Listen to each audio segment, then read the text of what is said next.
INFOGEM here. NW by Zadie Smith has been adapted for TV.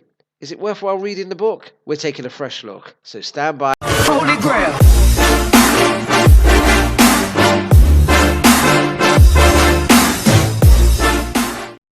So let's press on straight ahead with the review.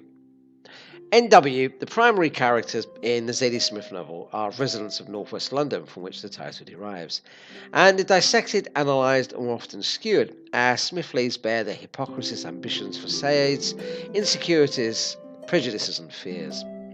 The four central characters stand on different rungs of the social ladder. The impact of class and social identity on relationships is the novel's central theme. Why some people rise above their beginnings and others don't is the central question, but setting aside these social issues, I personally enjoyed NW for the portrait it paints of troubled individuals coming to terms with changing lives. Lee Hanwell, 35, is married to an African named Michelle. Lee has a love-hate relationship with him and also with her friend Natalie, formerly Keisha, a barrister whose upward mobility has eluded her childhood friends. Just as Jolo tried some years ago to convince her audience that she was still Jenny from the block, Natalie is experiencing something of an identity crisis. Having shed the name Keisha, she still clings to her past, well, at least to Lee, whose attendance at Natalie's posh parties seemed designed to contrast Natalie's humble beginnings to her current status.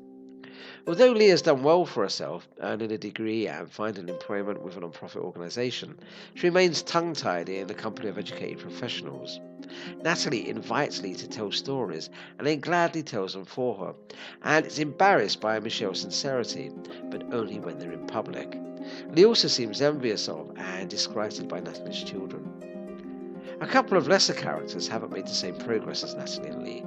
Nathan Bogle, the recipient of Lee's childhood crush, is mired in a slang-filled, weed-smoking life, a life on the streets that is dedicated solely to survival.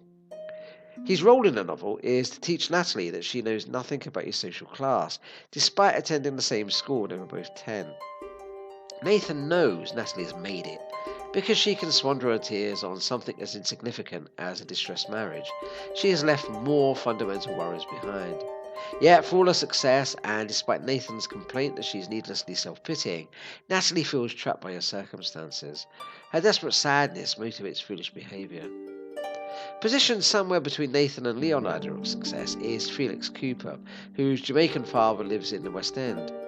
Felix craves the freedom of a better life in the northwest with Grace, who's half Jamaican, half Nigerian, and she wants to free him of his negative energy. While this is interesting and well written, Felix's story seems out of place, having only a tangential connection to the rest of the novel. Readers who can't abide unconventional writing might dislike this book. Each of the novel's sections is written in a different style. Dialogue is often, but not always, set apart in condensed paragraphs. In the first section, quotation marks are non-existent. Sentences like the thoughts they reflect are sometimes incomplete or scattered. One passage is written as free-form poetry, another as an online chat. The largest chunk of the novel is written as a series of vignettes, scenes that deftly sketch out Lee and Natalie's lives from their childhood to present. One section follows Natalie as she takes a long walk through the northwest. It's divided into subsections, Hampstead to Archway, like a guide to a walking tour. I did enjoy the different styles. They aren't particularly daring, and they don't make the novel inaccessible, but readers who favour a straightforward narrative might be put off by the jarring changes in format.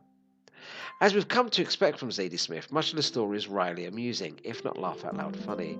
A description of marriage as the art of invidious comparison is one of many sly observations I admired. Smith's prose is as graceful and unpredictable as a tumbleweed. The pace is relaxed, not slow, but unhurried. In a good way, the story is slightly meandering. Smith takes her time developing the characters and their surroundings bit by bit until it all becomes real.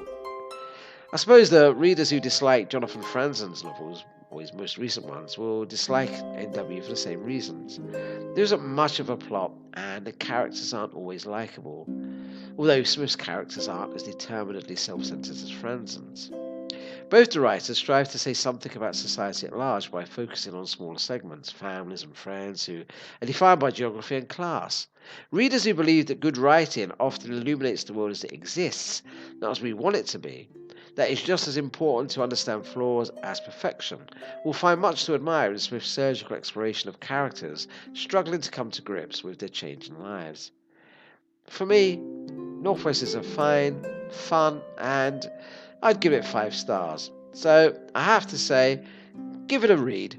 If you've watched the adaptation and you want to compare it to the novel, give it a read. If you haven't watched the TV adaptation, well, read the book before you go ahead and do so, and you can compare. But I give it 5 stars.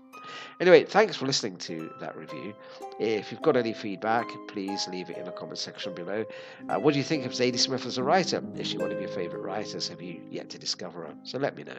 And any general feedback on this video, much appreciated. Anyway, give us the thumbs up and please subscribe for more videos like this. Thanks ever so much for listening. Take care now and bye-bye.